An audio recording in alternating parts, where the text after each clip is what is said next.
शुभदा कांगणे चॅनलमध्ये तुमचं खूप मनापासून स्वागत आहे। आणि आज बघा मी परत एकदा मोदकाची रेसिपी तुमच्यासाठी घेऊन आलेली आहे। आणि हे मोदक तुम्ही जगातले सर्वात सोपे मोदक तुम्ही ह्याला बोलू शकता। आज आपण पोहे आणि गुळाचे मोदक बघत आहोत। खूप सुंदर रेसिपी आहे, खूप सोपी रेसिपी आहे। अगदी 6 ते 7 मिनिटात तयार होणारी ही रेसिपी आहे। कोणीही सहज ही रेसिपी करू शकतो। अगदी लहान मुलं पण ही रेसिपी करतील, एवढी रेसिपी ही सोपी आहे। ते दिसायला पण किती सुंदर दिसत आहेत बघा ना। आणि तेवढेच ते खुसखुशीत मोदक होतात, तोंडात टाकतात ते विरघळतात। अगदी आजी आजोबा पण खूप मजेने ते खातील, एवढे छान हे मोदक होतात। तर चला पटकन वेळ न लावता पटकन बघूया रेसिपी। तर इथे बघा मी कढई घेतलेली आहे। कढई थोडी गरम झाली की त्याच्यामध्ये आपण 2 चमचे तूप घेणार आहोत। छोटा चमचा घेतलेला आहे, 2 चमचे तूप घेतलेला आहे। आणि हे एक वाटी मी पोहे घेतलेले आहे। पोहे बघा जे रेग्युलर आपल्या घरी असतात ना, कांद्या पोह्याचे पोहे तेच घेतलेले आहे।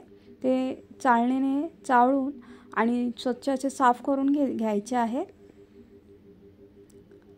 आणि ते बघा आता चांगले तुपामध्ये परतून घ्यायचे आहेत, चांगले भाजून घ्यायचे आहेत, कुरकुरीत करून घ्यायचे आहेत आपल्याला हे पोहे।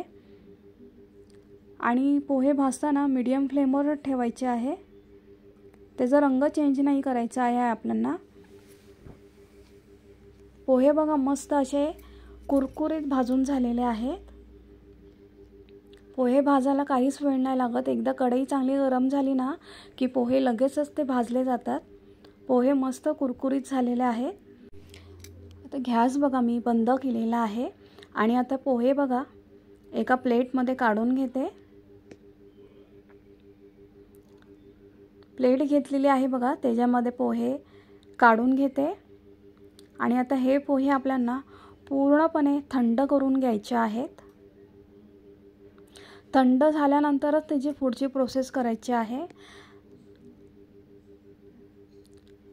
पोहे बघा मी फॅन खाली ठेवले होते थंड करत, पूर्णपणे मस्त छान असे थंड झालेले आहे।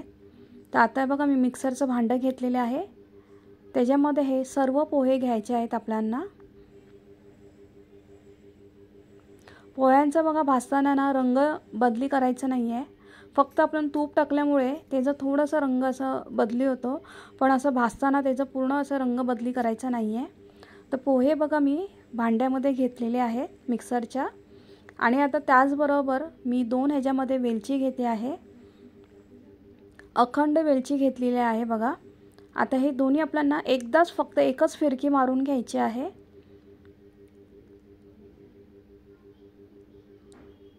पूर्ण पावडर नाही करून घ्यायची आहे बघा, सुरुवातीला एकच फिरकी मारून घेतलेली आहे। आता ह्याच्यामध्ये आपल्याला अर्धी वाटी गूळ घ्यायचा आहे। तुम्ही ह्याच्यामध्ये गुळाचं प्रमाण कमी जास्त पण करू शकता, पण जे मी आज तुम्हाला प्रमाण दाखवलेले आहे ना ते एकदम बरोबर प्रमाण आहे। आता अर्धी वाटी बदललं बघा मी 1 ते 2 चमचे गूळ बाजूला ठेवते आहे। आणि हे पहिला आपण फिरवून घेऊया।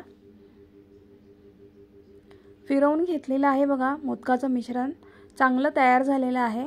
पण ते असं मला एकदम असं सुट्ट वाटतं आहे, म्हणून जे उरलेलं गूळ आहे ना ते पण बघा मी ह्याच्यामध्ये ॲड करते।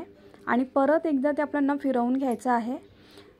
या मिश्रणामध्ये ना वेलचीचा सुगंध खूप छान येतो, म्हणून जेव्हा आपण पोहे मिक्सरला लावतो ना तेव्हाच त्याच्यावर वेलची टाका।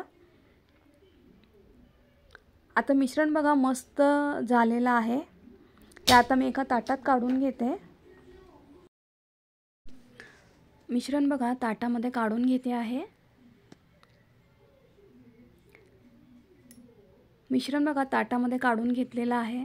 आणि छान त्याचा असं बघा हाताने मी प्रेस करून बघते आहे, छान त्याचा असं गोळा तयार होतो आहे। आणि मोदक बघा अजून छान दिसण्यासाठी मी पिस्त्याचे काप घेतलेले आहेत सजावटीसाठी। मोदकाचा साचा घेतलेला आहे, त्याला तूप लावून घ्यायचं आहे। तूप एकदाच लावायचं, एकसारखं लावायचं नाही। आणि बघा जे आपलं मिश्रण आहे ते साच्यामध्ये असं एकदम प्रेस करून दाबून ते भरायचं आहे चांगलं असं। ते सुरुवातीला दिसतं अशी पावडर झालेलं मिश्रण, पण जेव्हा मोदक तयार होतो ना, एकदम असा हलका मोदक आणि एकदम असा भरीव मोदक तयार होतो. किती सुंदर मोदक तयार होतो बघा ह्याचा.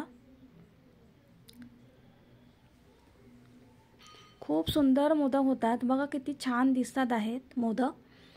आणि ते खायला तर तुम्ही विचारूच नका, तुम्ही करा, खा आणि मग मला कमेंट करा. हे एवढे छान मोदक होतात.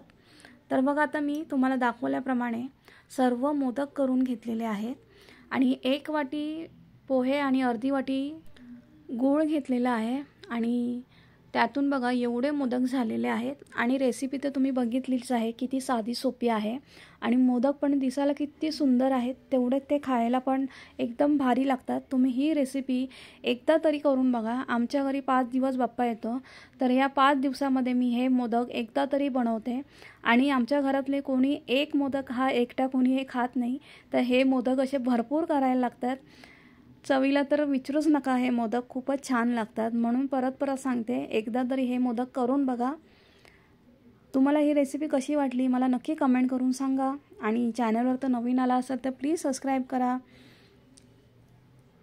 व्हिडिओ पूर्ण बघा. थँक्यू.